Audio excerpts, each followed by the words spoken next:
시작. 네, 관리번호 3번입니다. 심층면접 구상형 1번 답변 드리도록 하겠습니다. 에듀테크는 경기도의 미래 기조에 맞게 학생에게 개별화된 교육, 맞춤형 교육을 제공하는 데 의의가 있습니다. 맞춤형 교육을 제공한다면 맞춤형 성장이 가능하기 때문입니다. 따라서 제시문의 분석을 바탕으로 에듀테크를 활용할 때 교사가 유의해야 할 점 3가지를 제시하겠습니다. 첫째, 학생의 상황의 특성에 맞는 에듀테크를 선정해야 합니다. 상황 1을 보면 학생은 세 학생 모두 선호하는 학습 자료, 학습 스타일, 학습 능력이 모두 다릅니다. 이처럼 학생의 개별적 특성은 모두 다릅니다. 따라서 교사는 이 학생들의 특성을 고려하여 맞춤형 교육을 에듀테크로 제공할 수 있어야 합니다. 둘째, 교과의 특성에 맞는 에듀테크를 활용해야 합니다. 모든 에듀테크가 모든 교과에 적용되지는 않습니다. 여기 상황 2에 보면은 과목과 에듀테크가 따로 분리가 되어 있습니다. 따라서 과목의 특성에 맞는 에듀테크를 적극 활용하여 수업에 적용하여야 합니다. 이렇게 된다면 과목의 특성을 살려 에듀테크를 활용할 수 있기 때문에 학생들의 교육 효과가 높아질 것입니다. 셋째, 학교의 특성에 맞는 에듀테크를 활용해야 합니다. 상황 3을 보면 소규모 학교로 인해 학생들이 모이고 상호작용하는 기회가 적어 어려움을 겪는 학생이 있었습니다. 이때 상호작용을 돕는 줌 회의나 구글 독스를 활용한다면 학생들 간 상호작용 기회를 늘리고 교육의 물리적 한계를 극복하는 데 큰 도움을 줄 수 있습니다. 따라서 학교의 특성에 맞는 상호작용을 가능하게 하는 에듀테크를 적극 활용하여 공평한 교육 기회를 제공하도록 해야 합니다. 이와 같이 에듀테크를 활용하여 미래형 교수학습으로 나아간다면 공교육의 확대가 가능하고 학생의 맞춤형 교육이 지원이 가능합니다. 따라서 제가 경기도의 교사가 된다면 이러한 점을 살려 학교에서 에듀테크를 적극 활용할 수 있도록 노력하겠습니다. 이상입니다. 이어서 구상형 2번 문항에 대해 답변 드리도록 하겠습니다. 최근 경기공유학교가 활성화되면서 학생들에게 배움의 확장 기회가 제공되었습니다.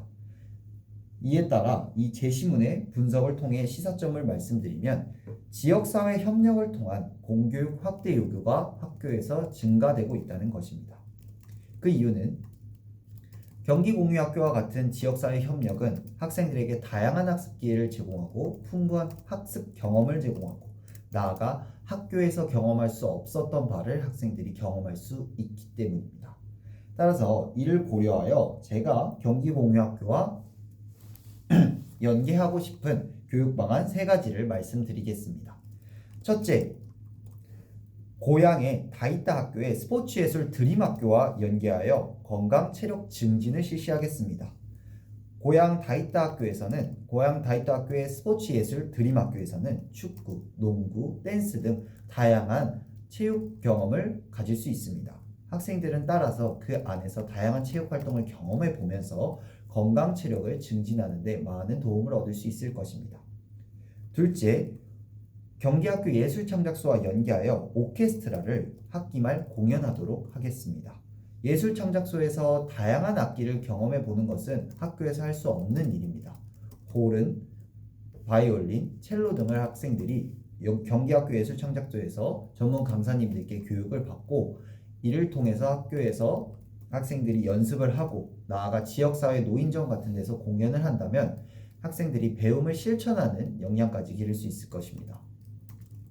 마지막으로 학교폭력 예방 뮤지컬 교육을 공유학교와 연계하여 받도록 하겠습니다. 경기학교 예술창작소에서는 오케스트라뿐만 아니라 뮤지컬, 연극 등에 대한 교육도 제공을 합니다. 따라서 학생들이 여기서 전문 강사님들께 뮤지컬과 연극에 대한 깊이 있는 학습을 받고 이를 바탕으로 학교폭력 예방이라는 주제로 뮤지컬을 공연한다면 학생들은 뮤지컬에 대한 이해도뿐만 아니라 학교폭력 예방을 몸소 실천하는 자세를 갖출 수 있습니다. 따라서 제가 교사가 된다면 이와 같은 3가지 방안을 경기공유학교와 연계하여 학생들의 배움을 넓혀가는 데 적극 활용하겠습니다. 이상입니다. 이어서 구상형 3번 문항에 대해 답변 드리도록 하겠습니다. 최근 현장에서는 어휘 지도로 인해 많은 어려움을 겪고 있습니다. 이런 어휘 지도 어려움이 높아지는 이유에 대해서 말씀드리도록 하겠습니다. 그 이유는 어린 나이에 독서 습관이 제대로 형성되지 못했기 때문이라고 생각합니다.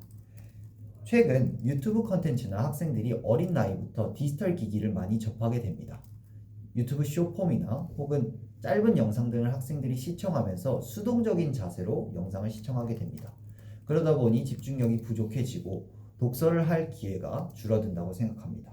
이를 통해 학생들이 독서 습관을 제대로 형성하지 못해 기초 문해력을 갖지 못하게 됩니다. 따라서 어휘 지도가 이러한 점에서 어려움이 발생한다고 생각합니다. 이러한 것을 해결하기 위해 학생들에게 교과서 어휘 이해를 높일 수 있는 방안을 3가지 제시하도록 하겠습니다. 첫째, 하이 프로그램을 실시하겠습니다. 하이 프로그램이란 하루 20분 독서 프로그램입니다. 학생들과 하루에 20분씩 함께 독서를 하면서 독서 습관을 갖춰 나간다면 학생들이 기초 어휘에 대한 학습도 가능하고 독서 습관을 갖춰 나가는데 많은 도움을 얻을 수 있을 것입니다. 둘째, 독서 통장 제도를 활용하겠습니다. 어휘는 읽는 것이나 말하는 것뿐만 아니라 쓰는 것을 통해서도 많이 향상될 수 있습니다. 따라서 학생들은 자신의 독서를 독서 통장이라는 제도 아래 독서 기록장처럼 기록하도록 하겠습니다. 이는 자신의 독서를 기록하고 성찰하면서 어휘를 학습하는 데 많은 도움을 줍니다. 나아가 이 통장에 돈이 쌓이듯이 독서 통장에 독서 기록이 쌓인다면 학생들은 성취감 역시 함께 느낄 수 있을 것입니다. 마지막으로 학생들에게 놀이 기반 어휘 교육을 실시하도록 하겠습니다. 교과서에 있는 어휘들이 학생들에게는 어려울 수 있습니다. 이를 놀이를 통해 접근한다면 학생들이 학습 부담은 낮추고 학습 효과는 높일 수 있을 것입니다. 제가 실제로 교생 실습을 갔을 때 어휘 카드를 이용해서 학생들이 어휘를 짚어보는 놀이를 통해서 어휘 능력이 많이 향상될 수 있었습니다. 이는 한국 학생들뿐만 아니라 다문화 학생들에게도 도움이 될 정도로 굉장히 학교 현장에서 활용되면 좋을 것 같다는 생각을 많이 했습니다. 따라서 제가 교사가 된다면 어휘 지도를 놀이, 하이 프로그램, 독서 통장을 활용해서 학생들의 어휘 이해를 돕도록 노력하겠습니다. 이상입니다. 네, 즉답형 문항에 대해서 잠시 생각을 성찰해 본 후 말씀드리도록 하겠습니다.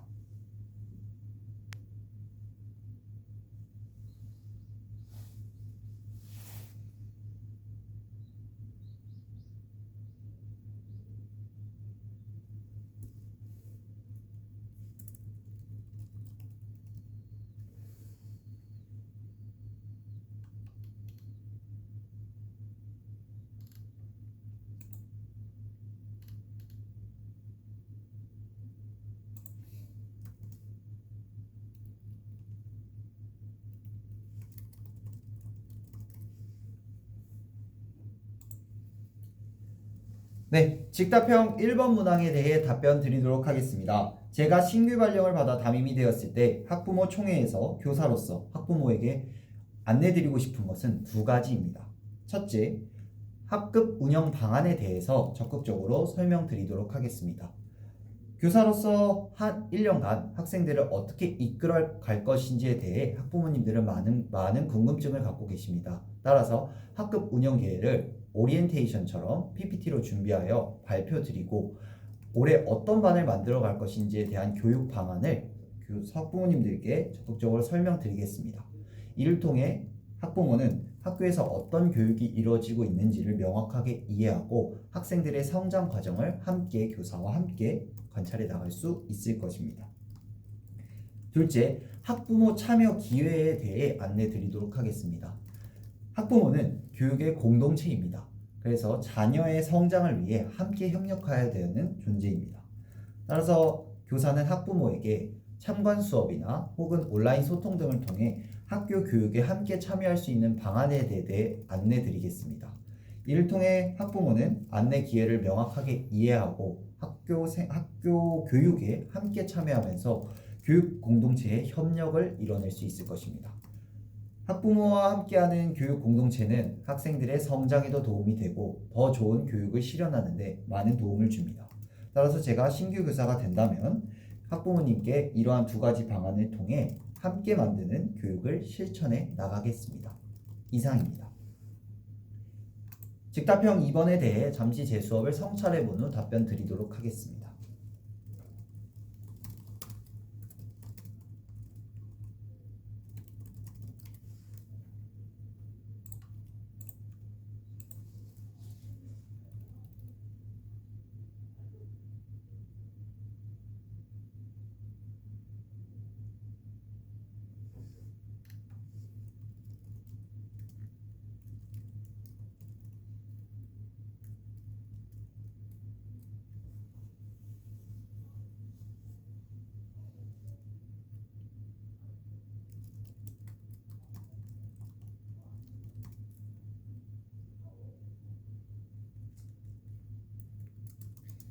네, 직답형 2번 문항에 대해 답변 드리도록 하겠습니다. 저는 살면서 축구부 생활을 하면서 갈등을 겪었던 적이 있습니다.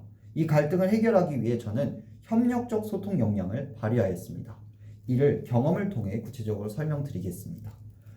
축구부 감독과 주장을 맡으면서 대학 생활에서 친구들과 함께 모여서 어떻게 축구를 이끌어 나갈 것인지에 대해 협의를 했던 적이 있습니다. 이때 각자 지향하는 전술, 포메이션 등이 많이 달랐고 이 과정에서 많은 부딪힘이 있었습니다.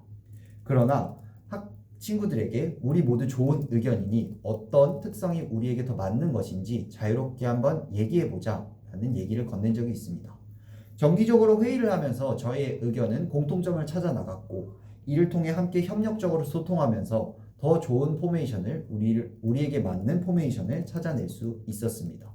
또한 함께 협의점에 도달하니 함께 더 만족하는 축구부 생활을 만들어 나갈 수 있었습니다. 이러한 협력적 소통은 갈등을 해결하는 데 많은 도움을 줍니다. 저는 이런 협력적 소통 역량을 학생들에게 함양하기 위해 두 가지 인성 교육 방안을 실천하도록 하겠습니다. 첫째, 학급 자치회의를 정기적으로 실현하겠습니다. 학생들에게 학급 자치회의를 정기적으로 실현하는 것은 함께 협력하고 소통할 수 있는 기회를 제공하는 것과 같기 때문입니다. 자치회의에서 서로의 생각을 이해하고 공감하면서 생각을 나눈다면 학생들은 함께 협력을 할 수 있고 더 좋은 반을 만들기 위해 적극적으로 소통할 수 있을 것입니다. 따라서 저는 교사가 된다면 이와 같이 협력적 소통 역량을 기르기 위해 학급 자치회의를 정기적으로 실시하겠습니다. 둘째, 배려 마니또를 실시하도록 하겠습니다. 배려 마니또란 학생들이 자신이 올해 배려하고 싶은 친구를 정해서 그 친구를 몰래 배려하는 행동을 하는 것입니다. 배려란 협력과 소통의 기본입니다. 배려를 하는 것은 그 친구와 함께 협력하는 것과 같고 배려를 통해서 더 적극적인 소통이 이루어질 수 있기 때문입니다. 따라서 제가 교사가 된다면 이러한 배려 마니또를 실천하고 함께 그 배려 마니또를 하며 느꼈던 점을 그 배려받은 친구와 함께 소통하면서 협력 관계를 만들어 나가기 위해 적극 노력하겠습니다. 경기도의 교사가 된다면 이러한 협력적 소통 역량뿐만 아니라 다양한 가치, 덕목을 함양할 수 있게 교사가 되어 전문학습 공동체에서 선배 교사님들과 함께 협력하여 소통하며 만들어 나가겠습니다. 이상 답변을 마치겠습니다. 이상입니다.